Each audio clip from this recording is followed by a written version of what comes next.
Israel, America आणि Iran यांच्यामध्ये जे युद्ध चालू आहे, त्या युद्धामुळे IPL खरंच अडचणीत येऊ शकते. नक्की काय झालंय जाणून घेऊया या व्हिडिओमध्ये. तर इस्रायल, अमेरिका आणि इराणच्या युद्धामुळे हवाई वाहतूक जे आहे ते डगमगले आहे. बरीच लोकं बाहेरच्या देशामध्ये अडकलेले आहेत, तर भारतातून बऱ्याच विदेशी नागरिकांना परत आपल्या देशात जाता येत नाहीये आणि याला कारण आहे अमेरिका, इस्रायल आणि इराणचं युद्ध. काही दिवसापूर्वी T20 वर्ल्ड कप संपलेला आहे. पण वर्ल्ड कप संपून सुद्धा दक्षिण आफ्रिका आणि वेस्ट इंडिजची टीम अजूनपर्यंत भारतामध्ये आहे. त्यातील काही मेंबर अजूनपर्यंत घरी पोहोचलेले नाही आहेत. बऱ्याच देशांनी आपला एअरपेस बंद केलेला आहे. त्यामुळे विमान वाहतूक पूर्णपणे कोलमडून गेलेली आहे. त्यामुळे वेस्ट इंडिज असतील किंवा दक्षिण आफ्रिका असतील यांचे प्लेयर सुद्धा भारतामध्ये अडकलेले आहेत.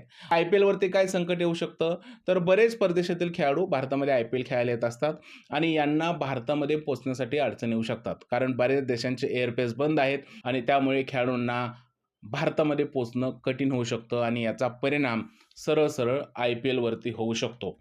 जर का अजून हे युद्ध वाढलं, तर IPL वरती धोक्याची घंटा येऊ शकते, अशी सगळीकडे चर्चा आहे. तुम्हाला काय वाटतं, या युद्धामुळे आपल्या देशात जशी गॅसची टंचाई झाली आहे, तसंच IPL वरती परिणाम होईल का? प्लीज मला कमेंटमध्ये सांगा. व्हिडिओ आवडला असेल तर त्याला लाईक करा, शेअर करा, चॅनलला सबस्क्राईब करायला विसरू नका. भेटूया पुढच्या व्हिडिओमध्ये. तोपर्यंत जय हिंद, जय महाराष्ट्र आणि भारत माता की जय.